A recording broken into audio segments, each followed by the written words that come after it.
Dina menarik nafas panjang saat membuka pintu rumah sakit tua itu. Suara derit pintu beradu dengan hembusan angin malam yang dingin. Ini bukan rumah sakit modern yang biasa dia lihat. Bangunannya tampak lapuk, catnya mengelupas, dan lampu koridornya remang-remang. Tapi Dina tak punya pilihan. Sahabatnya Sari, satu-satunya keluarga yang ia punya jauh dari rumah, sedang dirawat di sini. Sudah 3 hari Dina bertekad menjaga Sari yang lemah, meski harus menginap di bangku kayu yang keras. Persahabatan mereka sudah terjalin sejak masa kuliah. Dari kelas hingga malam-malam panjang belajar dan saling menguatkan saat masalah datang. Sari yang ceria selalu mampu membuat Dina tertawa, dan Dina yang tenang jadi tempat Sari bersandar saat dunia terasa berat. Malam ini, Dina menatap jam dinding yang berderit. Sudah lewat pukul 10 malam, rumah sakit mulai sepi, hanya ada suara langkah kaki satpam yang lewat sesekali. "Tolong jangan keluar kamar, Mbak.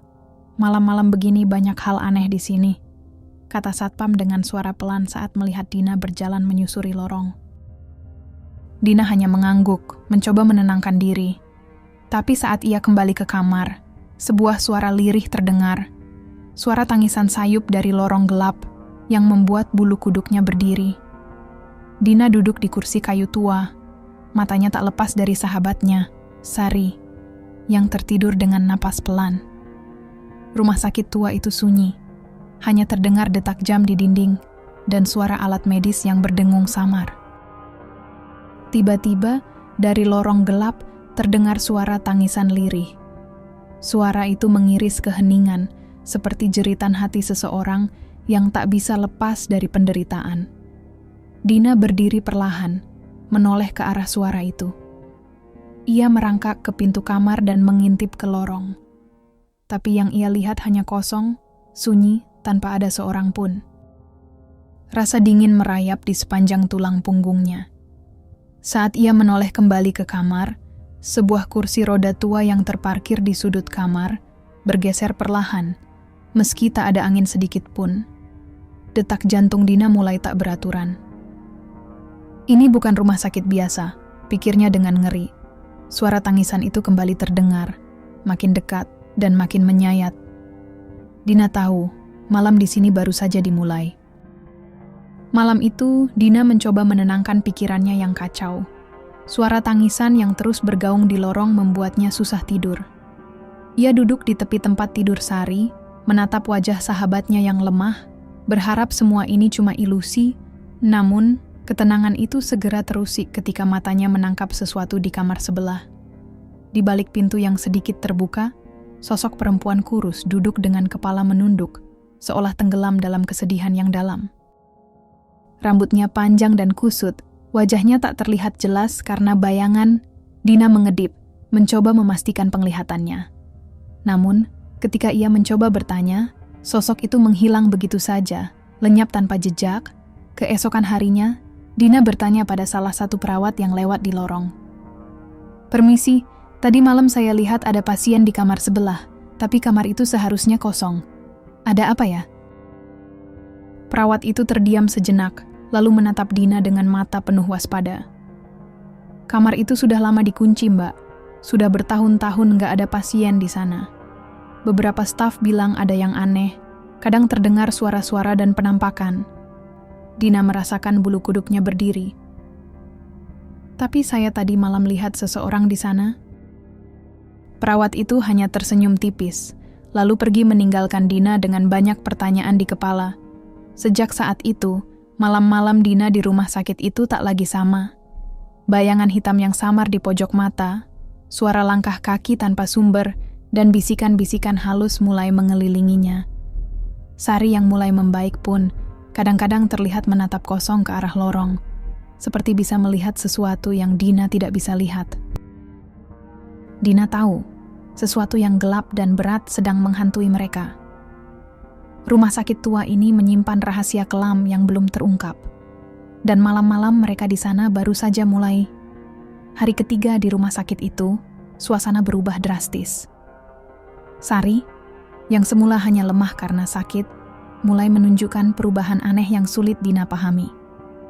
Matanya sering kosong menatap langit-langit kamar.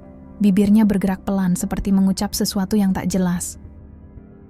Malam itu, Dina duduk di samping ranjang Sari sambil menggenggam tangannya erat. "Sari, kamu baik-baik saja?" tanyanya dengan suara pelan. Tapi tak ada jawaban, hanya hening yang menusuk. Tiba-tiba, Sari bergumam dengan suara serak. Dia berdiri di atas jendela, jatuh, darah. Dia ngikutin aku. Dina terkejut. Kata-kata itu seperti fragmen mimpi buruk yang membuat bulu kuduknya berdiri. "Siapa Sari? Apa maksudnya?" Tapi Sari hanya menatap kosong. Matanya tak lagi sama seperti dulu. Malam berganti malam, mimpi buruk itu menghantui Sari. Ia sering terbangun dengan napas terengah, keringat dingin membasahi dahinya. Sesekali, ia berusaha bangkit dari tempat tidur, seolah ada sesuatu yang memanggilnya dari kegelapan lorong rumah sakit. Dina mulai merasakan ketegangan bukan hanya dari suara-suara aneh di rumah sakit, tapi juga dari sahabatnya sendiri yang berubah jadi sosok yang asing. Sementara itu, suara tangisan dan bisikan samar makin sering terdengar, memenuhi lorong dengan aura kelam yang semakin pekat. Dina tahu, malam-malam ini bukan sekadar ujian kesabaran. Ada sesuatu, entah apa, yang perlahan menjerat Sari dalam dunia yang tak bisa ia hindari. Keesokan paginya, Dina memutuskan untuk mencari jawaban. Ia merasa beban yang menghantui sahabatnya bukan sekadar sakit biasa, tapi sesuatu yang lebih gelap dan berakar dalam sejarah rumah sakit itu. Saat membersihkan meja di kamar Sari, sesuatu jatuh ke lantai. Sebuah kertas tua, menguning oleh waktu. Dina mengangkatnya dengan hati-hati. Ternyata itu sebuah surat wasiat, ditulis tangan dengan tinta yang mulai pudar. Surat itu ditujukan kepada siapa saja yang menemukannya, berisi permohonan terakhir dari seorang pasien yang bunuh diri karena kesepian dan rasa sakit yang tak tertahankan selama dirawat. Dina membaca dengan suara bergetar. "Jika kau menemukan surat ini, aku mohon jangan biarkan aku sendiri. Jangan biarkan aku terlupakan dalam kegelapan ini. Aku menunggu seseorang yang mau mendengarkan suaraku. Aku, Lestari." Nama yang tertulis di bawah surat itu adalah Lestari, sama dengan nama perawat malam yang selama ini Dina lihat siluetnya di lorong. Jantung Dina berdegup kencang. Apa mungkin roh Lestari belum tenang karena kesepian? Apakah dia yang selama ini membuat suara tangisan dan bayangan itu? Dengan gemetar, Dina menyimpan surat itu dan memutuskan untuk bertanya lebih banyak ke staf rumah sakit esok hari.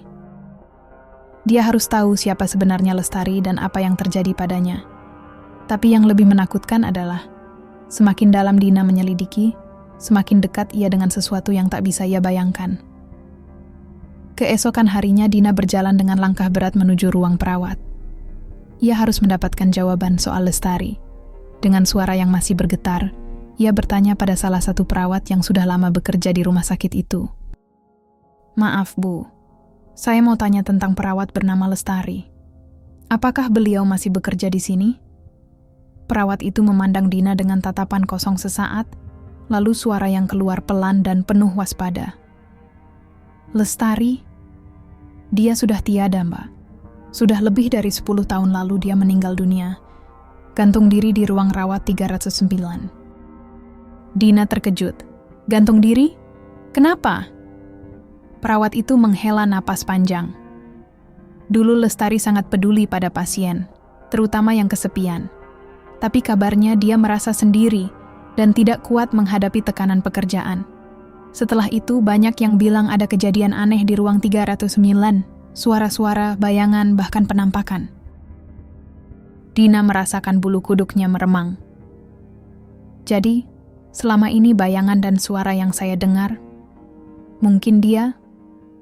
Perawat itu hanya mengangguk pelan. "Hati-hati, Mbak. Jangan sampai ketahuan terlalu banyak. Ada yang percaya roh Lestari masih mencari teman. Tapi ada juga yang bilang dia menuntut sesuatu." Dina mengangguk dengan ragu. Ia tahu kini bukan hanya sahabatnya yang dalam bahaya, tapi dirinya juga. Saat ia berjalan keluar dari ruang perawat, suara langkah kaki yang berat menggema di lorong. Dina menoleh, tapi hanya ada lorong kosong yang sunyi. Rasa takut yang belum pernah ia rasakan sebelumnya mulai menyelimuti seluruh tubuhnya. Malam itu, rumah sakit tua itu berubah menjadi labirin mimpi buruk yang tak berujung bagi Dina dan Sari. Suara-suara aneh tidak lagi sekadar bisikan di lorong. Mereka menjadi jeritan yang menusuk telinga. Dina merasa langkahnya diikuti oleh bayangan gelap yang bergerak cepat di ujung mata. Saat ia berbalik, tak ada siapapun. Hanya lorong kosong yang membentang panjang dengan cahaya lampu yang berkedip-kedip. Sari, yang sejak tadi malam mulai berubah makin parah, tiba-tiba berdiri di tepi jendela lantai 3, menatap kosong keluar kegelapan malam. Matanya tidak memancarkan kehidupan, seolah tubuhnya hanya menjadi wadah kosong yang dikendalikan oleh sesuatu yang lain. "Jangan, Sari!" teriak Dina, berlari menghampiri. Tapi tangan Dina hanya bisa meraih udara, karena Sari seolah tersihir, terpaku menatap jurang gelap di bawah. Suara langkah kaki berat menggema di lorong, makin mendekat. Dina menengok ke belakang, dan di sana muncul sosok perempuan tanpa wajah, seperti bayangan kabut hitam yang bergerak lambat, tapi penuh ancaman. Dina terkesiap, menahan napas. Sosok itu melayang menuju Sari. Tangan transparannya menyentuh bahu sahabatnya. Sari menggeliat dan menjerit pelan, tapi tubuhnya tak bisa dikendalikan. Ketakutan dan putus asa menguasai Dina. Ia berusaha keras memanggil nama sahabatnya, berdoa agar roh gelap itu melepaskan Sari dari cengkeramannya. Namun malam itu menjadi bukti bahwa mereka terperangkap di dunia yang bukan milik mereka. Sebuah perang antara hidup dan mati, antara dunia nyata dan bayangan. Dina tahu, jika malam ini gagal, nyawa sahabatnya bisa hilang selamanya. Malam itu, ketakutan tidak lagi cukup untuk menghentikan langkah Dina. Ia tahu satu-satunya cara menyelamatkan Sari adalah dengan menghadapi sumber teror itu secara langsung. Dengan hati berdebar, Dina melangkah ke lorong yang selama ini digembok rapat, ruang rawat 309.